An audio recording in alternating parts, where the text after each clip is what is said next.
আসসালামু আলাইকুম। আশা করছি সবাই ভালো আছেন। আমন্ত্রণ জানাচ্ছি নতুন আরও একটি রেসিপি দেখার জন্য। আজকে করে দেখাবো পাকা করলার তিতা ছাড়া ভর্তা রেসিপি। আশা করছি আপনাদের কাছে অনেক বেশি ভালো লাগবে। করলা ভর্তা করার জন্য আমি এখানে 500 গ্রাম করলা নিয়েছি। আর এরকম পাকা দেখে করলাটা নেওয়ার চেষ্টা করবেন, এতে করে ভর্তাটা খেতে বেশি ভালো লাগবে। এবার করলাগুলোকে কয়েকবার পানি বদলিয়ে ধুয়ে নিব। করলাগুলোকে ধুয়ে তারপরে এভাবে টুকরো করে নিয়েছি।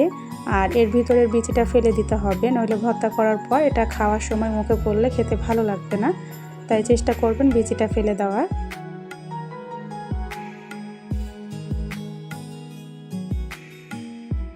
কড়াইয়ে দিয়ে দিলাম কিছুটা তেল, এর মধ্যে দিয়ে দিচ্ছি জিরা ফোড়ন। জিরাটাকে কিছুক্ষণ ভেজে নিয়ে দিয়ে দিব রসুন। আমি রসুনটা এখানে গোটা দিয়েছি, এটা ভর্তা করার পর খেতে ভালো লাগবে। রসুনটাকে কিছুক্ষণ ভেজে নিয়েছি, এর মধ্যে দিয়ে দিচ্ছি পেঁয়াজ কুচি আর কাঁচামরিচ কুচি। এবার পেঁয়াজ আর মরিচটাকে ভালো করে ভেজে নিব।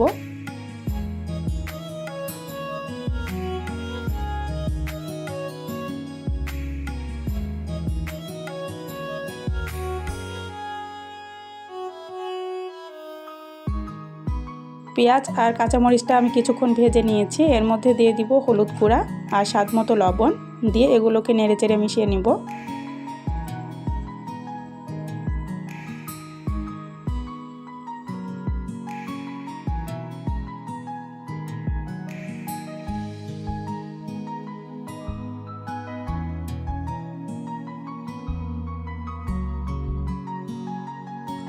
এগুলোকে ভালো করে নেড়েচেড়ে মিশিয়ে নিয়েছি। এবার দিয়ে দিচ্ছি কেটে রাখা করলাটাকে দিয়ে আবারও নেড়েচেড়ে মিশিয়ে নিব।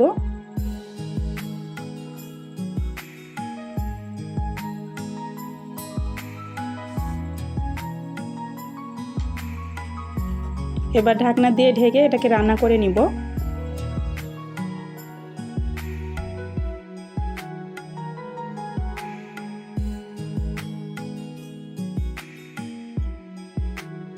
এখানে কোনো রকম পানি ব্যবহার করতে হবে না, পাকা করলা থেকে এমনিতেই পানি ছেড়ে দিবে আর সেই পানিতে এটা সিদ্ধ হয়ে যাবে।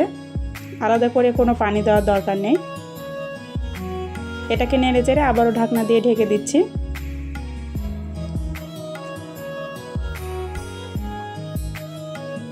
দেখতে পাচ্ছেন করলা থেকে কতটা পানি ছেড়ে দিয়েছে আর এই পানিতে এটা সিদ্ধ হয়ে যাবে। এবার এগুলোকে নেড়েচেড়ে ভেজে নিব।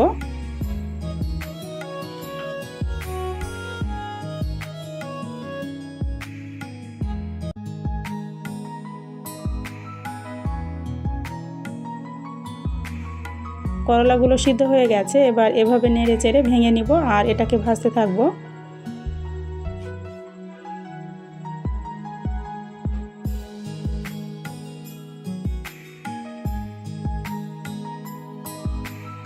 করলাগুলো ভাজা হয়ে গেছে আর দেখতে পাচ্ছেন করলা থেকে পানিটা শুকিয়ে গেছে আর এটা থেকে তেল ছেড়ে দিয়েছে। এগুলোকে আমার ভাজা হয়ে গেছে, এবার চুলা থেকে নামিয়ে নিব। এই গরমে এভাবে করলা ভর্তাটা করে দেখতে পারেন, ভীষণ ভালো লাগবে গরম ভাতের সঙ্গে খেতে। এবার এগুলোকে একটা বাটিতে উঠিয়ে নিচ্ছি। খুব সহজভাবে করলা ভর্তাটা করে দেখানোর চেষ্টা করেছি, আশা করছি আপনাদের কাছে অনেক বেশি ভালো লেগেছে। আজ এ পর্যন্তই। আল্লাহ হাফেজ।